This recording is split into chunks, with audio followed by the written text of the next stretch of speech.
KPM.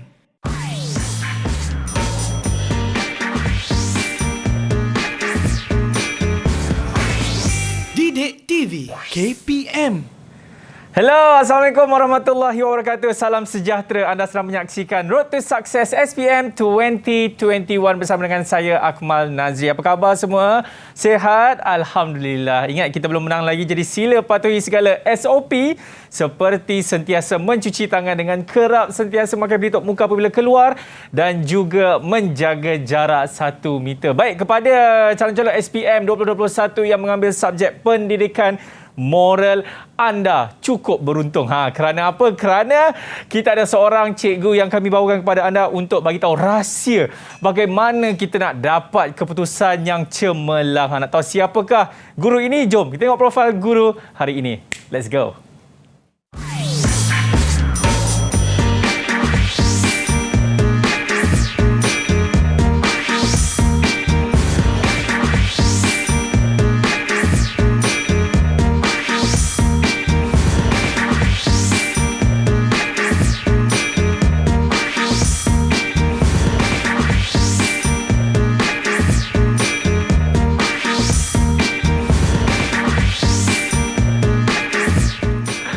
Do the best. Itu dia quotes daripada cikgu kita yang berpengalaman sebanyak 24 tahun. Sama umur dengan saya, 24 tahun. Wah. Nak tahu siapakah guru ini? Ini dah kita ada Cikgu Mageshwari. Apa khabar, cikgu? Baik, thank you. Sihat, cikgu? Oh, sihat-sihat. Selamat sejahtera semua. Ya, nampak tak cikgu ni cukup ceria. Cikgu, saya nak tahulah. Cikgu berpengalaman sebanyak 24 tahun juga, cikgu kan. Ya. Kita tahu apa semangat cikgu sampai ke hari ini, cikgu masih lagi nak, orang kata, mengajar anak-anak murid ni, cikgu? Pendidikan merupakan my ambition. Okey. Memang cita-cita saya daripada kecil dulu memang nak jadi seorang guru. Aha. And then saya sangat berpeluang kerana saya dapat mendidik pelajar saya menjadi tunjang negara. Dia ada nadi negara kita pada masa akan datang. So itu yang memberikan saya cabaran dan juga memberikan saya lebih semangat untuk mengajar pelajar. Itulah orang cakap, kalau kita ada passion, kita ada minat, insya-Allah kita akan bertahan sampai bila, betul cikgu kan? Betul. Okey cikgu, sebelum kita nak mulakan kita punya pembelajaran kita nak minta cikgu untuk ke sini untuk kita melakukan sanitasi. Boleh cikgu? Okey, let's go. Alright, dekat sini kita ada hand sanitizer, jadi cikgu boleh gunakan terlebih dahulu dan selepas itu akan diikuti dengan saya pula. Alright. Okey, kita cuci-cuci sehingga bersih sebab bukan apa cikgu, kadang-kadang kita tak tahu kita pegang apa semua. Betul, kan, dan kita juga nak minta dijauhkanlah sebarang segala penyakit dan macam-macam cikgu kan. Okey, kita tahu cikgu mengajar pendidikan moral ini selama 24 tahun. Betul cikgu kan, dan kita juga nak tahu jugalah pandangan pelajar-pelajar di luar sana mengenai subjek pendidikan moral. Sebab rata-ratanya orang cakap bila pendidikan moral ni senang nak skor. Betul ke cikgu? Dia kata macam tak penting sangat. Tak penting sangat? Siapa cakap tak penting sangat ni? Ini yang nak marah ni. Kalau nak tahu apa pandangan mereka, jom kita tengok pandangan pelajar mengenai subjek pendidikan moral. Let's go. Didik TV KPM. Selamat sejahtera, nama saya Kristalina Scott dari Sekolah Menengah Kebangsaan Jalan Rekok. Moral adalah subjek kegemaran saya. Moral dapat merealisasikan kesedaran seseorang individu dengan mengamalkan tingkah laku dan nilai-nilai murni di dalam kehidupan harian. Sekian, terima kasih. Selamat sejahtera, nama saya Manggeshwari, anak perempuan Hari Krishna dari kelas 4 Dirham. Saya merupakan pelajar moral dari Sekolah Menengah Kebangsaan Jalan Rekok. Saya suka mata pelajaran pendidikan moral kerana dapat memupuk nilai-nilai murni, dapat menjadikan seseorang individu yang berkeyakinan dan tabah dalam menghadapi segala cabaran dan rintangan dalam kehidupan. Sekian, terima kasih. Selamat sejahtera. Nama saya Danishwari Murti, pelajar 4 Al-Biduni dari Sekolah Menengah Kebangsaan Jalan Rekok, Kajang, Selangor.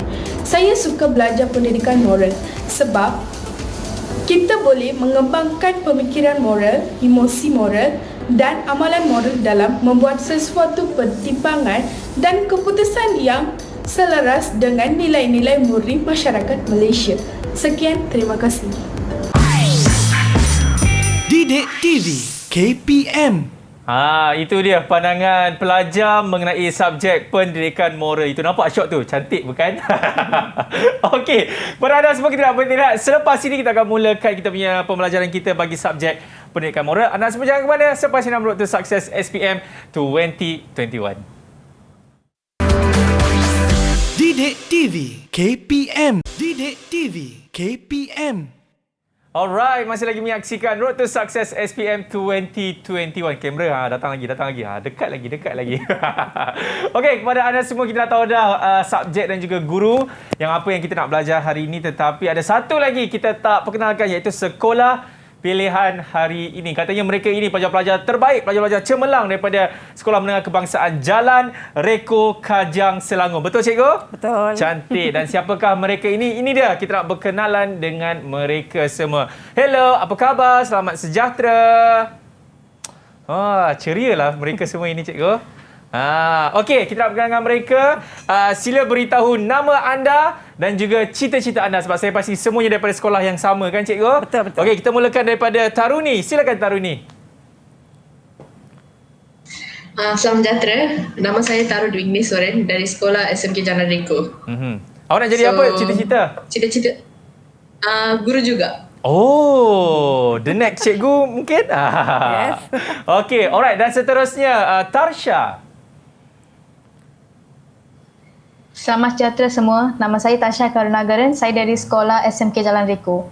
Cita-cita saya untuk menjadi guru juga. Wah, banyak cikgu ni, pelapis-pelapis cikgu. Bagus-bagus. Okey, seterusnya, Prem. Selamat sejahtera semua. Nama saya Prem Anak Lelaki Nadir. Saya dari Sekolah Menengah Kebangsaan Jalan Reko. Cita-cita saya ialah accountant. Oh, accountant. Okey, nice. Okey, seterusnya, Surya, betul ke? Betul. Okey. Selamat sejahtera. Nama saya Surya Lalaki Mutosami dari SMK Jalan Reko. Saya hendak menjadi polis. Tuan. Apa khabar tuan? Tuan, jangan saman saya ya. Okey, baik. Seterusnya, Manisha. Selamat sejahtera, nama saya Manisha, saya dari SMK Jalan Reko. Cita-cita saya ialah accountant. Sama juga dengan Prem. Okey, dan terakhir sekali, siapa namanya? Sanggita kan? Ya. Selamat sejahtera, nama saya Sanggita dari SMK Jalan Reko. Cita-cita saya adalah sebagai accountant. Okey, itu dia. Kita pun dah berkenalan dengan pelajar-pelajar kita, cikgu kan. Ada 3 accountant, 2 cikgu dan juga 1 polis. Okey, saya pasti anda semua dah bersedia untuk kita belajar macam mana kita dapat keputusan cemerlang bagi subjek pendidikan moral ini. Jadi, cikgu sudah bersedia? Sudah. Alright, jom kita mulakan subjek kita. Silakan cikgu. Okay, thank you Akmal. Okay, selamat sejahtera students. How are you all? Apa khabar semua? Khabar baik. Okay, very good. Okay, saya rasa sangat gembira dan sukacita kerana anda semua dapat menghadirkan diri untuk kelas hari ini. Alright, so shall we continue? Yes, teacher. Alright, okay. So hari ini tajuk perbincangan saya adalah berkaitan dengan bidang 6.0 itu jati diri moral, iaitu unit 7 berperi kemanusiaan membentuk masyarakat sejahtera. Okey, seperti saya nak bagi tahu, mereka adalah pelajar tingkatan 5 saya tahun ini dan ini merupakan sistem ulang kajilah untuk mereka. Alright? Okey, jadi saya rasa saya harap pelajar semua dapat imbas kembali apa yang telah dipelajari tahun lepas. Alright? Okey. Jadi dalam unit ni, dalam unit 7 ini kita akan mempelajari apakah maksud peri kemanusiaan. Perlakuan peri kemanusiaan untuk kesejahteraan masyarakat, maknanya apakah cara-cara perlakuan atau apakah contoh-contoh perlakuan peri kemanusiaan. And then ketiga adalah kepentingan berperi kemanusiaan, apakah kebaikan, apakah faedah, ya, dan juga kesan pengabaian sikap peri kemanusiaan untuk kesejahteraan masyarakat. Yang keempat ini merupakan implikasi. Kadang-kadang kita akan dapat soalan di mana pelajar akan ditanya kesan ataupun implikasi. Maksudnya maksudnya samalah. Okey. Jadi dan akhir sekali saya akan tanya pada pelajar apakah perasaan yang akan anda dapat di akhir perbincangan tentang tajuk peri kemanusiaan ini. Okey, ini merupakan satu tajuk yang mana dia akan mendekati dia sangat-sangat mendekati diri seseorang individu. Alright? Okey. Seterusnya, Okey, bagaimanakah anda mengamalkan sikap berperi kemanusiaan dalam membantu golongan yang memerlukan? Jadi di bawah tajuk ini kita ada 5 nilai. Okey, 5 nilai yang mana memang dia memang sesuai dengan tajuk berperi kemanusiaan. Okey, iaitu nilai kasih sayang, baik hati, hema tinggi, kepercayaan kepada Tuhan dan juga berterima kasih.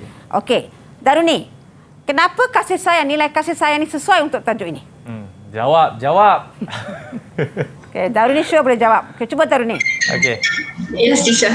Ada orang call, Taruni. Ada orang call. Silent phone, ada orang call tu. Okey, Taruni, go ahead. Ya, kasih sayang memang sebab kalau ada kasih sayang, kita kan kena kasih sayang diri sendiri. Yeah. So,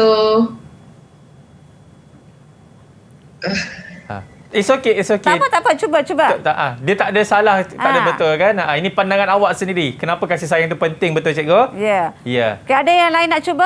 Ya. Okay, Daruni, thank you. Good. Okay, thank you Daruni. Ada yang lain nak cuba? Okay, Darsha? Cikgu, saya nak cuba boleh? Siapa? Surya? Siapa tu angkat tangan? Ya, saya cikgu. Okey, Surya. Cuba. Kasih sayang merupakan sesuatu sifat yang amat mulia. Okay, jadi kenapa? Yang perlu ya, teruskan Surya. Yang perlu ada pada diri seseorang. Okey, jadi apa kesesuaian dengan sikap berperi kemanusiaan ni? Ya. Sikap berperi kemanusiaan ni adalah sesuatu yang amat penting untuk seseorang manusia. Dan ia menunjukkan sifat mulia dia dan yang sifat seperti tolong menolong. Very good. Yes. Itu yang saya nak dengar dan tadi. Baik hati. Okey, walaupun saya tak masuk lagi intipati kepada tajuk. Okey, tajuk. Okey, tetapi pelajar dapat dia mengenal pasti nilai itu dan dicuba kaitkan. Okey, thank you very much Surya. Dia macam kasih saya contoh macam cikgu sayangkan kepada anak muridnya. Yes, right. Okey, betul. Berperasaan sayang. Perasaan cinta. Jadi tak semestinya kepada manusia saja. Betul. Kepada alam sekitar, sayang kepada binatang. Okey, baik hati merupakan satu sikap yang mana sikap mulia dalam diri seseorang individu. Ya, cikgu cakap pasal saya ke baik hati? Mungkin. Yes. Mungkin. Sebab saya tak nampak lagi. Okey. Alright. Okey, so hema tinggi dekat sini maksudnya dari segi sikap perlakuan. Okey, perlakuan adab sopan. Kerana nilai hema tinggi ni sangat penting di mana dia akan menunjukkan ciri-ciri seorang individu sama ada mereka ni bersopan santun ke, beradab. Okey, ada tata susila. Okey, adakah mereka ni menggunakan perkataan-perkataan yang sensitif, keji, hina dan sebagainya. Okey. Nilai kepercayaan kepada Tuhan ini merupakan satu nilai yang mana seseorang yang mengamalkan sikap peri kemanusiaan ini dalam diri dia sudah ada nilai Tuhan itu. Nilai kepercayaan kepada Tuhan yang mana satu nilai yang sangat-sangat agung, satu sifat yang sangat mulia dalam diri seseorang, kerana untuk membantu ataupun untuk mempunyai sikap peri kemanusiaan ini must be dalam highest level. Okey. Yang seterusnya berterima kasih. Berterima kasih ni kepada mereka yang mendapat bantuan, kepada mereka yang kita kasihi. Okey. Jadi mereka rasa apa? Mereka rasa dihormati, mereka rasa disayangi, sikap bersyukur mereka. Okey. Jadi 5 nilai ini sangat sesuai untuk tajuk sikap berperi kemanusiaan. Okey. Saya teruskan. Silakan cikgu. Okey, apa itu peri kemanusiaan? Sekarang baru kita masuk kepada definisi ataupun maksud peri kemanusiaan. Itu adalah sifat wajar. Okey. Let it make it interesting. Okey, Prem, tolong baca Prem. Ya. Definisi peri kemanusiaan ni apa? Tolong baca.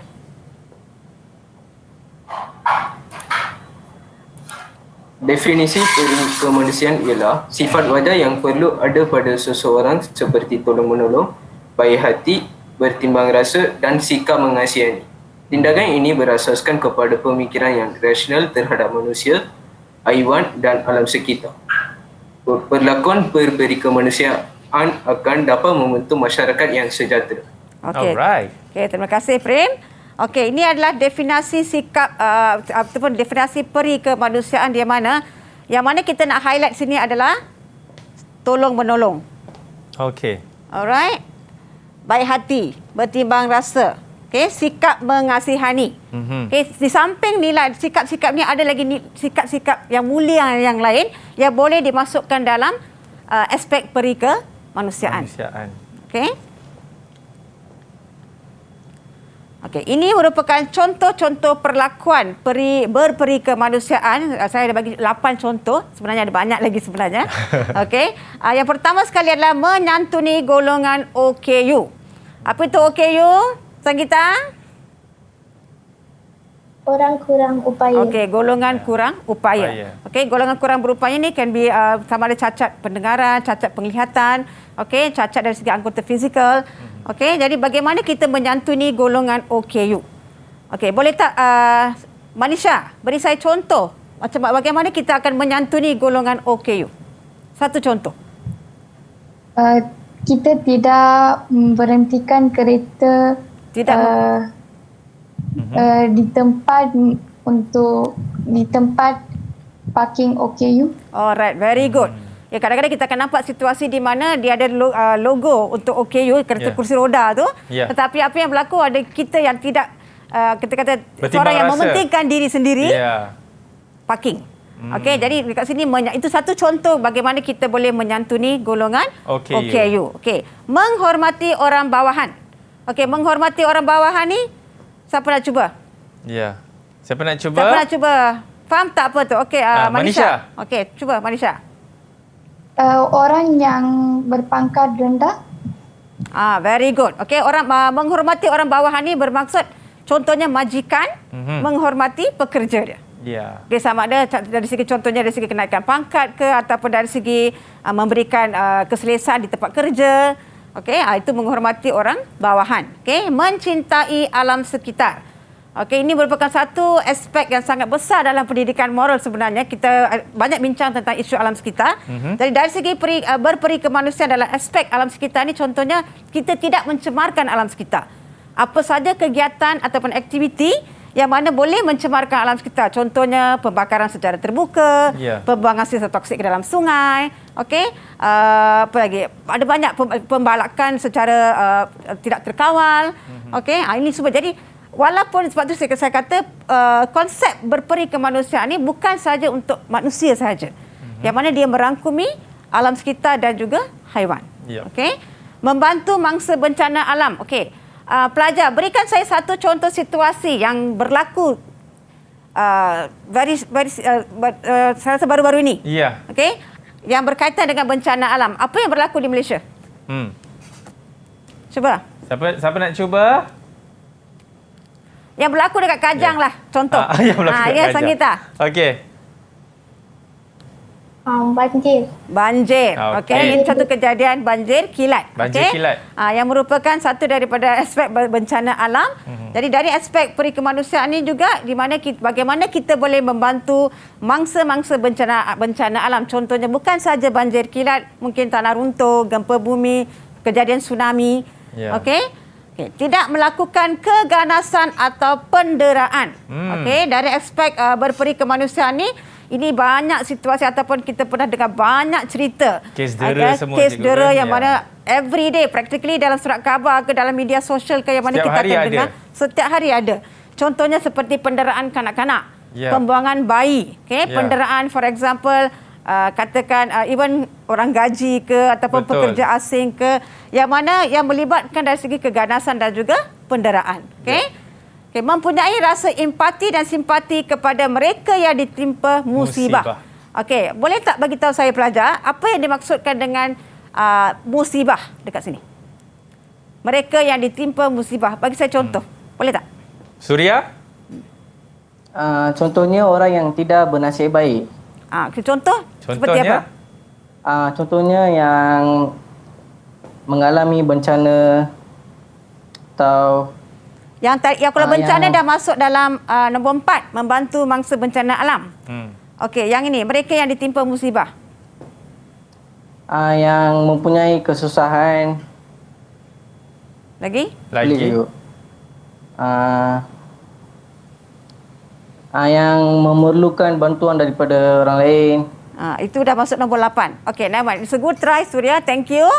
Okey, Thank you, Suria. Thank you, Suria. Okey, mereka yang ditimpa musibah dekat sini contohnya mungkin mengalami kebakaran. Okey, mangsa kebakaran. Okey, macam mangsa bencana alam is different, lain. Okey. Okey, mereka yang ditimpa musibah termasuk dari segi kemalangan. Betul. Okey, dalam aspek kemalangan contohnya apa yang berlaku sekarang adalah bila berlaku kemalangan di jalan raya ataupun highway, tiba-tiba jam. Kenapa? Orang sibuk nak ambil gambar dan video dan sebagainya. Story je aku nak story. Nak ambil story, nak upload story dalam status. Okey. Dan jadi maknanya tidak ada naluri, okey, ataupun rasa empati terhadap mangsa yang mengalami kemalangan tersebut. Okey.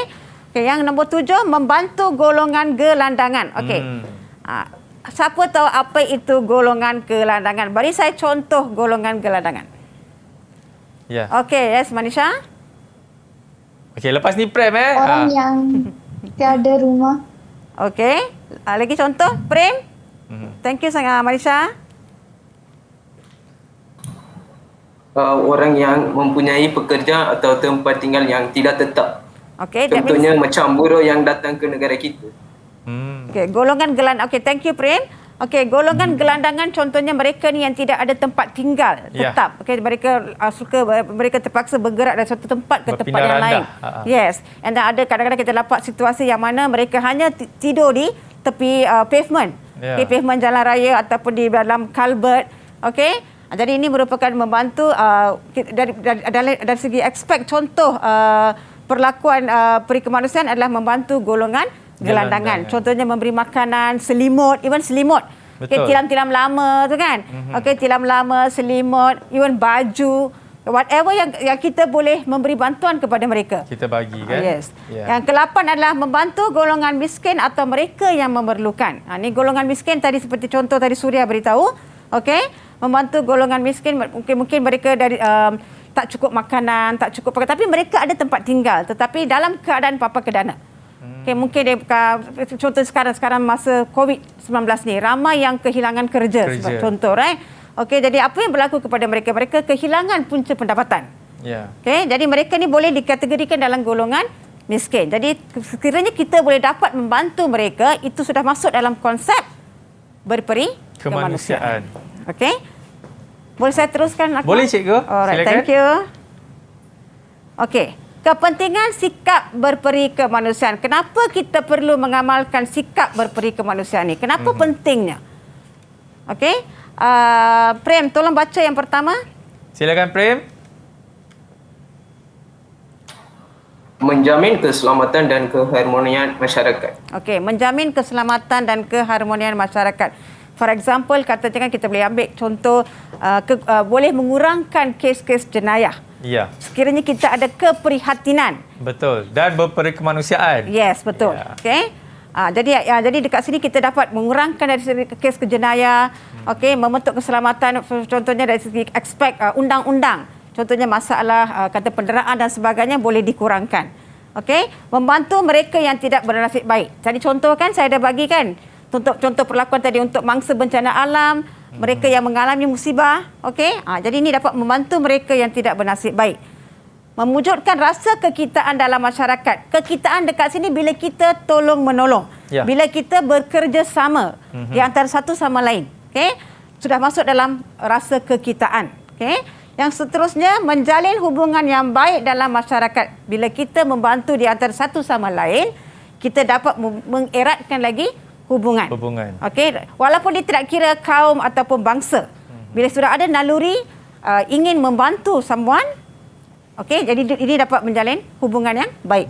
Dan lahir sekali adalah persepakatan dapat diperkukuhkan. Ini lebih kurang sama dengan dari segi hubungan yang dijalinkan secara harmoni.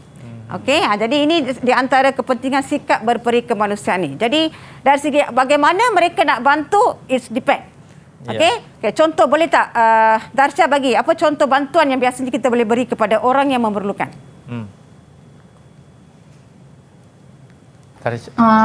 Kita boleh memberi makanan dari segi makanan, dari segi pakaian,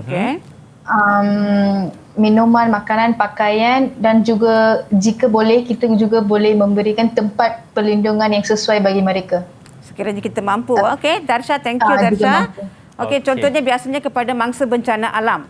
yang berlaku baru-baru ini tentang banjir kilat. Okey, jadi apa yang berlaku adalah bagaimana kita boleh membantu mereka, of course dari segi memberi bantuan makanan, pakaian, okey, mungkin dari segi katakan air mineral, air yang bersih, okey. Mungkin kita tidak mampu untuk menyediakan tempat tinggal, tetapi kita boleh memberikan bantuan seperti yang ini.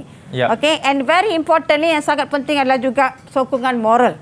Okey, kita boleh memberikan sangat-sangat penting memberikan mereka motivasi, memberikan sokongan moral. Tak semestinya dalam bentuk kebendaan, tetapi kalau kita tak mampu nak beri dalam bentuk kebendaan, at least with nice words. Betul. Okey, kita memberikan mereka sokongan moral. Dan moral ini support. jadi ini akan memberikan mereka semangat untuk tidak putus asa. Okey, dari segi kehidupan. Okey. Jadi boleh faham pelajar? Okey, pelajar semua faham ke? Ada apa-apa soalan yang nak tanya kepada cikgu? Semua okey? Okey, semua okey cikgu? Okey. So, saya pun ada pelajar daripada sekolah saya yang mana mereka pun mengalami masalah. Mereka merupakan viktim mangsa pada bencana alam juga bila baru-baru ini berlaku.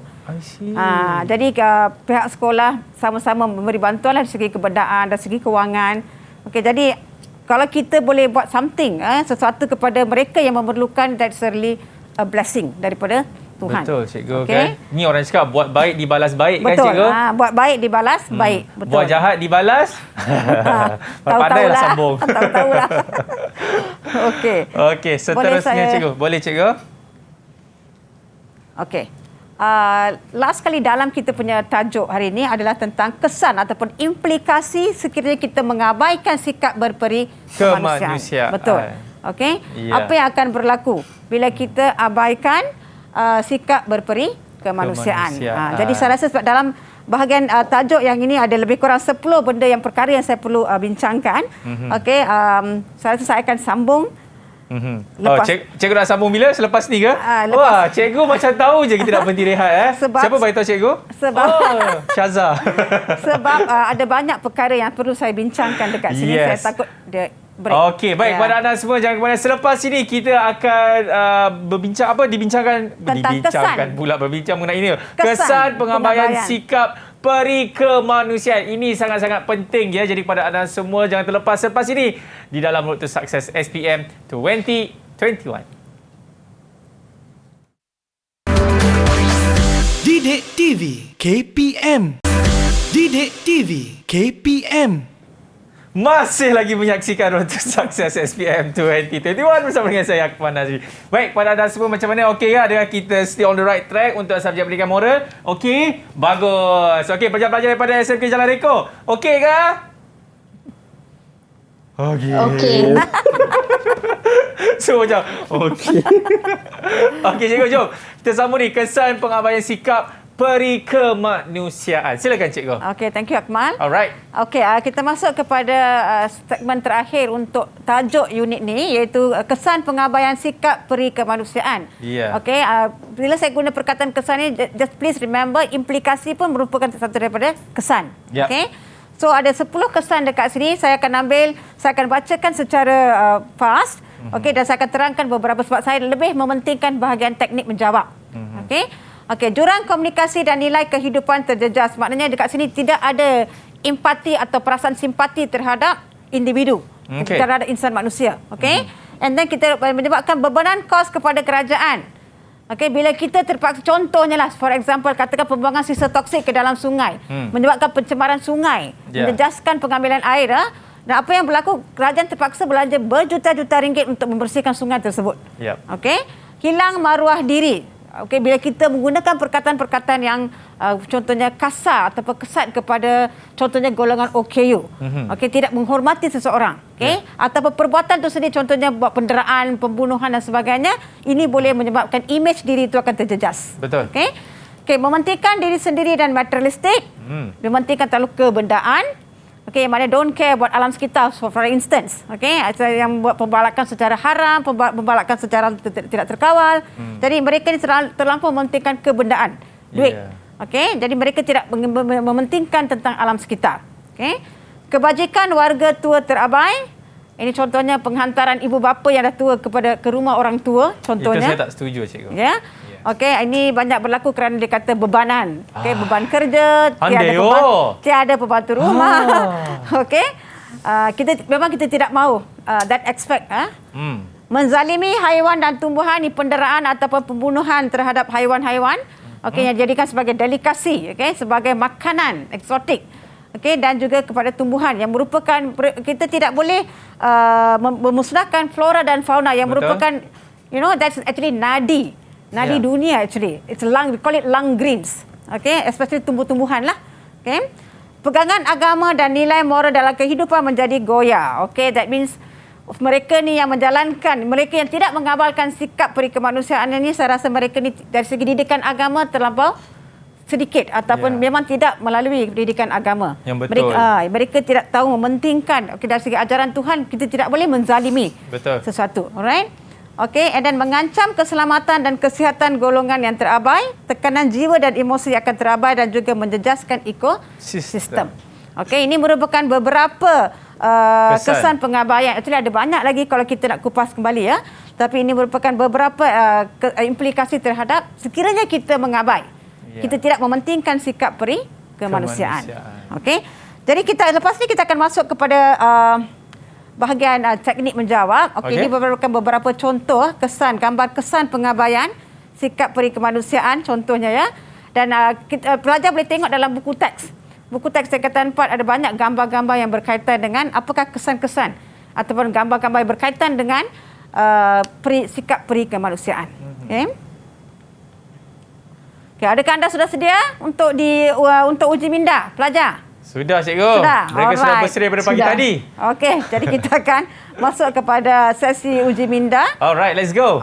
Seperti yang mana pelajar-pelajar di studio dan juga pelajar di rumah, bahagian soalan untuk SPM ni dia ada 3 bahagian, itu bahagian A, bahagian B dan juga bahagian C.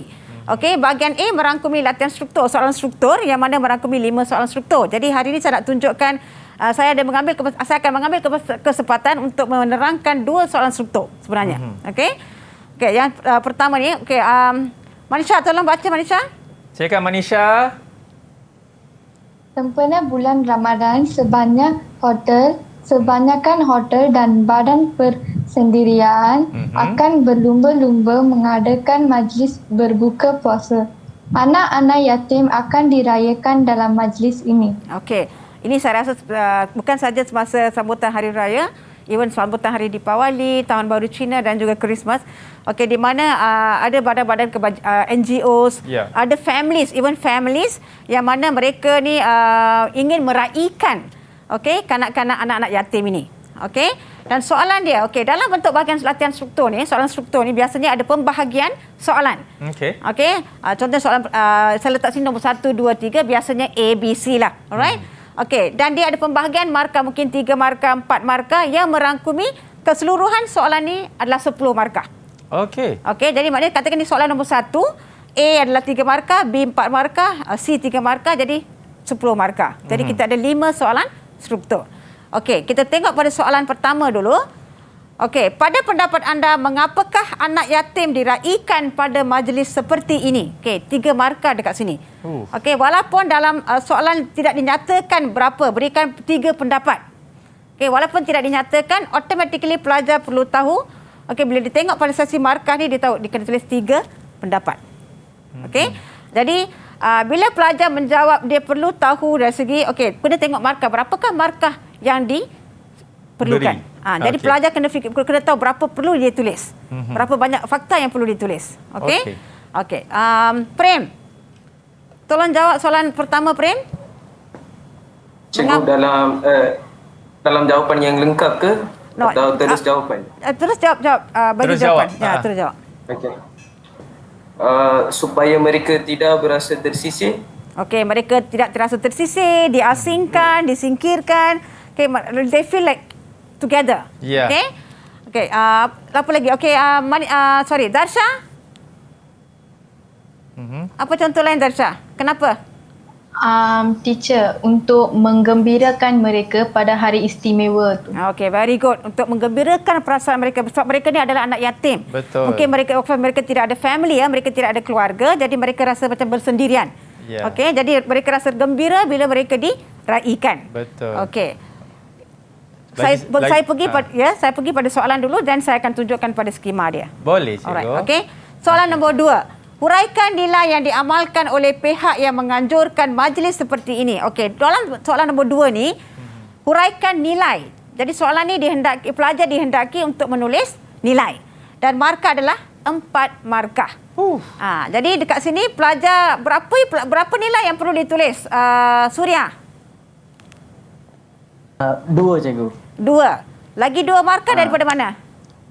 2 nilai dan 2 uraian. Okey, very good. Jadi, untuk soalan ini, bila ditanya nilai, huraikan nilai 4 markah, pelajar perlu tulis 2 nilai dan 2 huraian. Okey. Daruni, nilai apa Daruni? Bagi saya satu nilai yang sesuai. Cikgu, nilai baik hati. Okey, nilai baik hati. Okey, kalau huraian bagaimana awak akan tulis huraian untuk baik hati ni? Pihak pengajuh majlis mempunyai hati yang mulia untuk mengembirakan mereka yang tidak bernasib baik. Okey, so dekat sini dalam aspek soalan nombor 2 ini, bila ditanya nilai, pelajar akan tulis nilai. Okay, nilai baik hati, full stop. Okey, huraian dia akan mesti tulis dengan watak dulu. Okey. Watak, jadi watak dalam soalan ni siapa? Pihak NGO. Pihak NGO ataupun pengacara, penganjur, hotel dan badan persendirian adalah pihak NGO. Okey. Okey, jadi dia kena tulis watak tu ataupun pihak yang menganjurkan majlis. Jadi dia kena tulis watak pihak yang menganjurkan majlis itu bersikap mulia. Ya. Saya rasa itu merupakan salah satu tips and tricks kan cara untuk menjawab. Jangan lupa untuk meletakkan watak. Watak. Jadi nilai pelajar dia akan tulis dalam 2 ayat. Ya. Nilai baik hati full stop and dia akan mula dengan watak. Okay, pihak penganjur majlis mempunyai sikap mulia dalam untuk menggembirakan hati anak-anak yatim. So dia dah lengkap. Okey, jadi dia baru dapat 2 markah. Alright. Okey, saya teruskan kepada soalan nombor 3. Silakan. Okey, jelaskan kebaikan kita melibatkan diri dalam aktiviti kemasyarakatan. Okey, apakah faedah, kebaikan, kelebihan? Okey. Jadi kadang-kadang pelajar ni terlampau stigma, di mana dia hanya akan hafal kebaikan. Jadi bila kita bagi perkataan lain, contoh faedah ke, dia dah tak tahu. Dia jam. Dia tak tahu. Okey. So jadi dekat sini kebaikan, faedah, kepentingan. Okey. Siapa nak cuba soalan nombor 3? Ya, Daruni. Daruni. Okey, lepas ni Sanggita Sanggita okey, standby ya. Dapat menjadi teladan kepada orang lain. Dapat menjadi teladan kepada orang lain. Dapat jadi teladan kepada orang lain. Okey, itu maknanya kebaikan pada diri sendiri. Okey, bila kita membuat sesuatu, perkara yang baik, dia menjadi contoh kepada orang lain. Okey, supaya kita pun patut melakukan perbuatan yang baik. Okey, apa lagi kebaikan lain? Ya, Sanggita. Silakan. Dapat membantu orang yang kesusahan. Okey, dapat membantu orang yang dalam kesusahan. Okey, itu kebaikan. Jadi dekat sini ada 3 markah, jadi pelajar perlu tulis 3 fakta, 3 kebaikan. Okay. Kalau diperlukan katakan huraian, jelaskan kebaikan dekat sini. It could be also katakan mereka memberikan huraian, contohnya dapat memberi bantuan kepada orang yang susah, contohnya bagi kepada mangsa bencana alam. Okay. So dari sini 3 markah. Okay. So ini merupakan satu contoh soalan struktur yang mana kita akan dapat banyak contoh. For example, ada soalan yang ditanya, apakah perasaan anda? Okey, dia akan tanya apakah perasaan anda setelah melihat gambar. Contohnya saya beri gambar kan. Jadi pelajar kena jelaskan perasaan mereka. Why mereka rasa gembira atau mereka rasa sedih. Mereka perlu memberi alasan. Jadi ini dah masuk dalam kita punya emosi moral. Emosi moral. Okey. Jadi kita masuk seterusnya. Ini adalah contoh jawapan. Jawapan pelajar yang mana mereka boleh katakan 3 markah tadi kan? Alright. Okey, jadi supaya mereka tidak berasa tersisih, 1 markah. Okey. Jadi untuk jawapan pelajar, dia tidak ada satu jawapan yang contohnya yang tetap. Jadi pelajar boleh menjawab mengikut rasional mereka dan asalkan jawapan tu boleh diterima. Okey. Jadi there is no fixed jawapan lah. Okey. Jadi dekat sini pelajar perlu tulis. Masalahnya pelajar kita kadang-kadang dia rasa macam susah soalan dan mereka tidak jawab. Jadi mereka kena cuba. They have to write the answer. Okey. Didik TV KPM. Didik TV KPM. Okey, ini satu lagi contoh soalan struktur. Contoh yang kedua. Okey, kita nampak gambar. Okey, apa gambar yang awak nampak dekat sini, pelajar? Kalau saya nampak banjir, cikgu. Banjir kilat.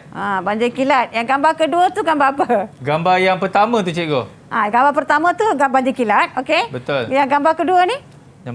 Gambar kedua tu saya tak nampak, cikgu. Tak sama nampak? juga, cikgu. Banjir. Tapi situasi? Tempat? Satu di rumah. Betul ke rumah tu? Ini satu keadaan di rumah bila berlakunya banjir kilat. Nampak tak ada budak kecil tu kena tengah angkat kerusi plastik? Nampak? Saya tak nampak budak tu, cikgu. Saya nampak kerusi plastik warna merah kerusi je. Plastik, lepas tu ada yang angkat macam almari dan sebagainya. Ini dalam situasi bila banjir berlaku di dalam rumah. Yeah. Situasi di rumah, ini di jalan raya. Nampak kereta semua dah tenggelam, separuh tenggelam. Okey. Gambar di atas menunjukkan kejadian banjir kilat yang pernah berlaku di negara kita. Okey, dan dekat bahagian soalan ni ada 4 pembahagian soalan kecil. Okey. A, B, C, D. Tapi tadi contoh yang soalan pertama tadi, 3 saja. Tetapi merangkumi 10 markah juga. 10 markah. Okey. Sama juga dengan soalan ini pun 10 markah juga. Ya. Okey, 4, 2, 2, 2. Okey. So, terangkan 2 implikasi banjir kilat. Biasanya sometimes fakta soalan yang dikeluarkan dalam exam, contohnya kita belum lagi duduk SPM, SKSSM ya, baru tahun ini. Okey, so kita tak tahu lagi bentuk format ataupun macam bentuk mana? soalan. Yes, tetapi apapun bila pelajar dah faham tentang konsep ataupun kandungan akademik tajuk tersebut, saya rasa soalan yang berkaitan dengan isu tentang tajuk itu mesti tak ada masalah. Jadi mereka mesti peka kepada isu-isu semasa yang berkaitan dengan tajuk. Okey. Ini dalam konsep peri kemanusiaan ni, bila saya kata mangsa bencana alam kan, kita perlu membantu mangsa bencana alam. So ini satu contoh bencana alam. Okey. Banjir kilat. Banjir kilat. Jadi terangkan 2 implikasi banjir kilat. Ya. Okey, Sanggita, apa 2 implikasi banjir kilat? Banjir dapat merosakkan harta benda. Okey, harta benda musnah. Ya. Okey, rumah tempat tinggal mereka kehilangan harta benda musnah, mungkin boleh juga menyebabkan kehilangan nyawa. Ya, boleh mendapat penyakit. Ya. Dan soalan ini adalah 4 markah. 4 markah. Terangkan 2 implikasi banjir kilat, maknanya pelajar akan berikan implikasi dan dia akan beri huraian. Okey. Okey, contohnya merosakkan harta benda. Merosakkan harta benda, pelajar akan dapat 1 markah lah. Okey. Okey, dan dia akan terangkan bagaimana dia boleh menyebabkan bila harta benda ni merosakkan harta benda, apa implikasi dia. Okey, terpaksa menanggung kos kerugian yang besar. Jadi dia dapat huraian dia. 1 lagi markah. Ya. Okey, contohnya menyebabkan penyakit berbahaya akibat daripada banjir kilat ni. Betul tak? Mungkin kerana apa? Kerana menggunakan sumber air yang tercemar. Jadi dekat sini dia 1+1. Okey, ketidakselesaan masyarakat kan. Sebab kenapa ketidakselesaan? Sebab mereka terpaksa, ada yang terpaksa berpindah randah. Yeah. Okay, mereka terpaksa tinggalkan rumah mereka tu kerana banjir, kerosakan, they have to find another place. True. Okay? Dan dalam contohnya keadaan cemas, mereka sentiasa berada dalam keadaan cemas dan takut. Bila hujan lebat saja, tak tahu hari ini banjir ke tak. Betul. You see, mereka tidak akan dapat hidup dalam situasi yang normal. Happy. Yes, betul. Dan bila nampak hujan sikit pun mereka akan rasa takut. Okey. Sorry. Nyatakan 2 bentuk bantuan yang boleh diberikan kepada mangsa banjir. Sebab tu saya tanya pelajar tadi, apakah bentuk bantuan yang boleh kita beri kepada contohnya mangsa bencana alam, for example. Okey? Okay, apa contoh? Taruni? Bantuan kebendan, contohnya pakaian, makanan. Okey. Bantuan pakaian, makanan, kewangan. Okey? Itu contoh. Dan cadangkan 2 cara untuk mengatasi masalah banjir. Pelajar perlu berikan 2 cadangan. Bagaimana kita boleh mengatasi masalah banjir ini? Okey, dan juga jelaskan nilai yang telah ditunjukkan oleh anggota masyarakat yang memberi bantuan. Jadi pelajar perlu hanya tulis nilai saja, tak perlu huraian. Sebab dia dah minta sini jelaskan nilai 2 markah. Okey? Ataupun jelaskan dekat sini pelajar akan tulis 1 nilai dan huraian. Okey, kalau katakan nyatakan nilai, kalau katakan 2 markah, pelajar akan tulis 2 nilai sahaja.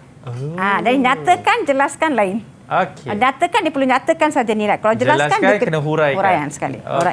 Okey, saya contoh. Okey, ini adalah contoh bahagian B soalan latihan esei. Ya. Okey, latihan esei yang mana berlakunya kanak-kanak dieksploitasi untuk jadikan sebagai peminta sedekah. Alright. Okey. Soalan dia, bagaimanakah pengamalan nilai murni dapat membantu mencegah perlakuan tidak berperi kemanusiaan seperti eksploitasi kanak-kanak?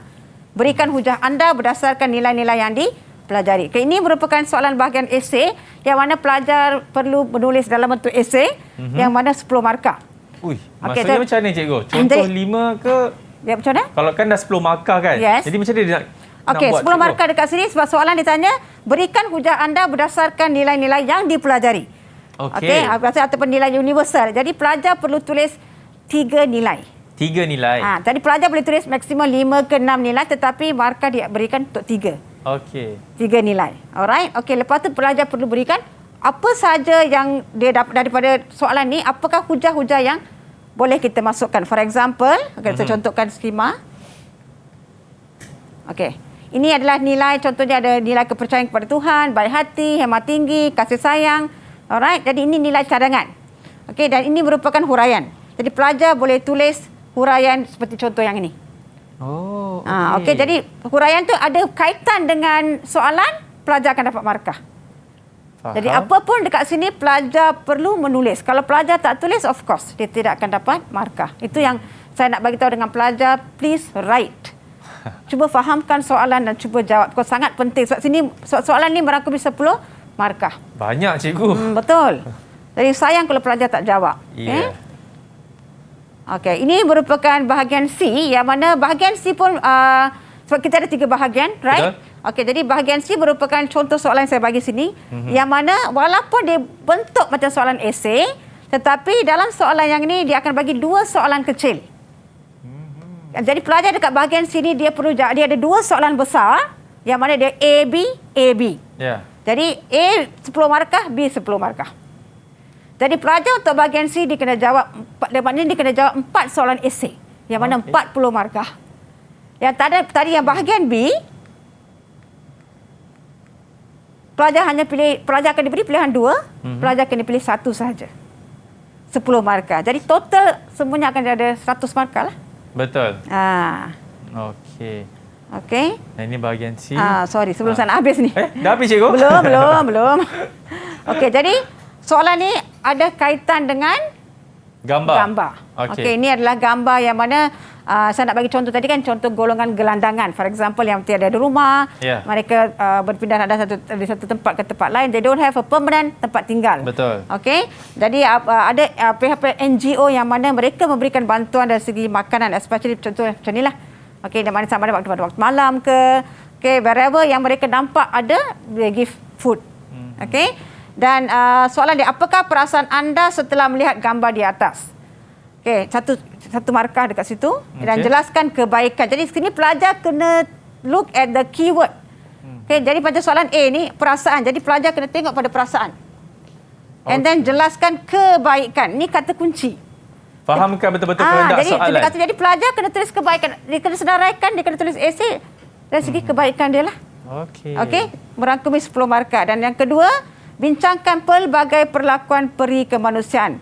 Selain daripada yang ini, apa contoh perlakuan yang lain? Contoh saya ada bagi tadi kan, slide nombor 2, contoh-contoh perlakuan. Ada banyak tu kan? Banyak tadi kan?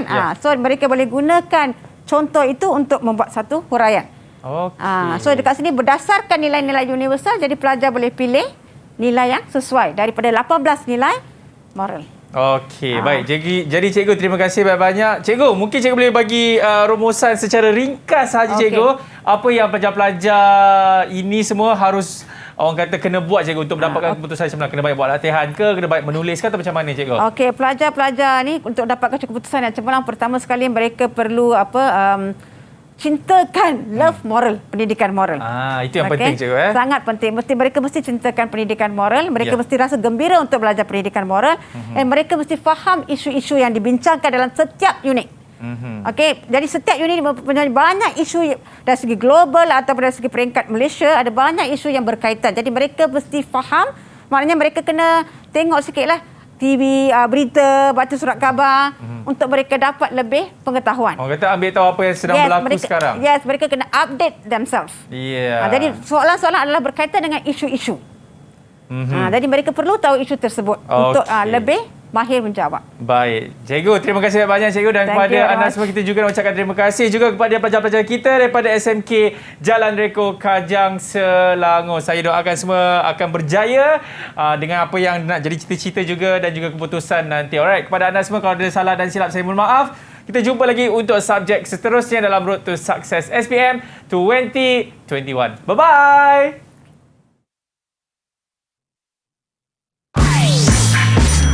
Didik TV KPM. Selamat sejahtera. Saya yang bernama Hari Krishna Ananaki Andiapon, ayah kepada Manggil-Seri. Saya ingin mengucapkan selamat maju jaya kepada pelajar SPM tahun 2021. Semoga mendapat keputusan yang cemerlang di dalam peperiksaan. Salam sejahtera. Nama saya Vivian, ibu kepada Kristalina Scott. Saya ingin memberi kata semangat kepada anak-anak muda. Sentiasa berfikiran positif menuju ke arah mencapai kejayaan masing-masing. Sekian, terima kasih. Sejahtera semua, saya Puan Sarah, ibu kepada Dinishwari. Ingin mengucapkan selamat penduduki peperiksa SPM 2021. Kepada semua calon peperiksa, lakukan yang terbaik, semoga berjaya. Terima kasih.